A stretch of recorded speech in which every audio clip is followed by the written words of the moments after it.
I-add to cart mo na ang swerte. www.pakbettv.com. Sa taon ng 2022, layunin natin na dapat tayo ay maging mas mabuti kumpara sa nakaraang taon.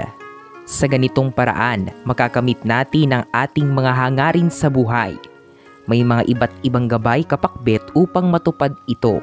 Bawat gabay ay may kaukulang kahulugan. Kung ang nais mo sa 2022 ay lumago, ang bigas ay napakainam para tuparin ito.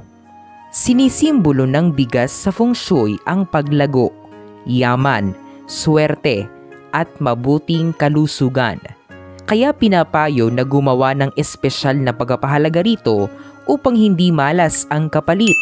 Ang tawag sa paglalagay ng bigas sa loob ng bahay ay rice urn o rice jar. Katulad ng sa tubig at asin kapakbet, mainam din na ang mga rice urns na ilagay sa loob ng bahay mo.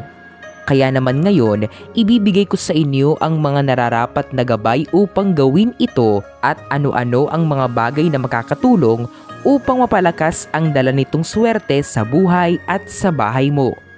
Lalagyan. Siyempre, ang unang-una mong kailangan ay ang lalagyan ng iyong bigas.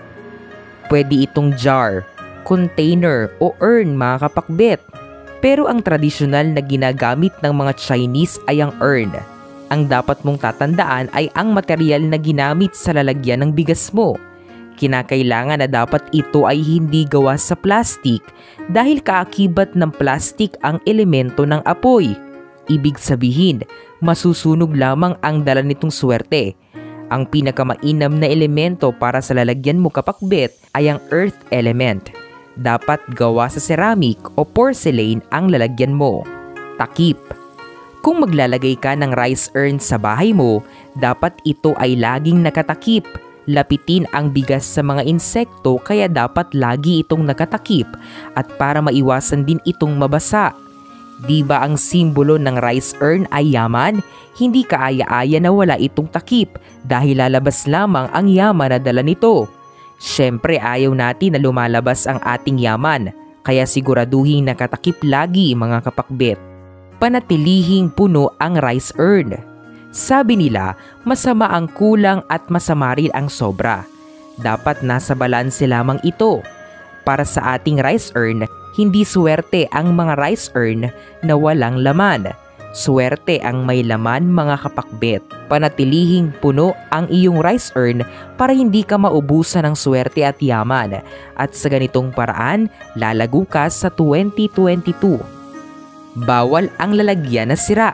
Bawal na bawal ang paggamit ng sirang lalagyan pagdating sa mga rice urn. Kung nagbabalak kang gumamit nito, itigil mo na kapakbet at palitan ito ng bago. Lalim ng iyong lalagyan. Ang sukat ng iyong urn ay mahalaga. Dapat ito ay malalim at hindi malawak.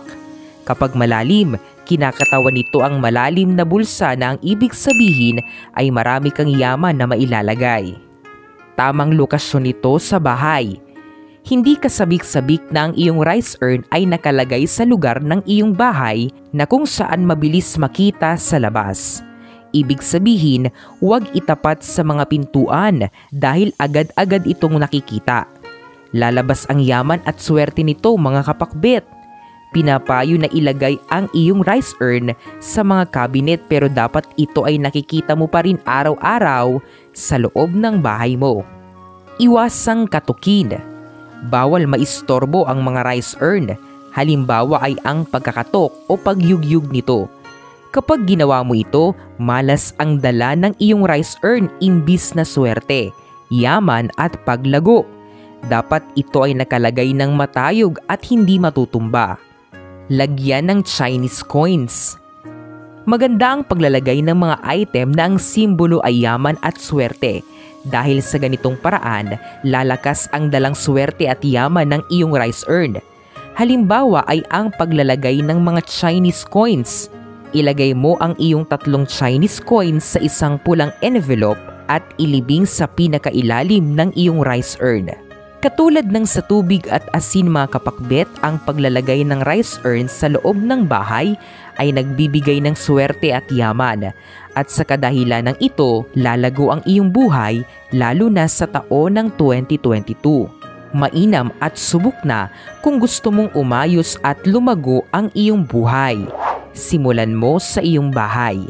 Tandaan lamang ang aking mga nabanggit na gabay para sa iyong rice urn dahil tutuparin nito ang iyong layunin na lumago sa 2022. At syempre, huwag nating iasa lahat sa rice urn dahil kinakailangan pa rin nating kumilos ayon sa kabutihan. Naway matupad nyo ang iyong hangarin sa buhay, mga kapakbet. Ang mga interpretasyong ito ay pawang gabay lamang. Nasa sa atin pa rin ang desisyon at tayo pa rin mismo ang may hawak ng ating kapalaran. Huwag po nating kalimutang magdasal at manalig sa may kapal.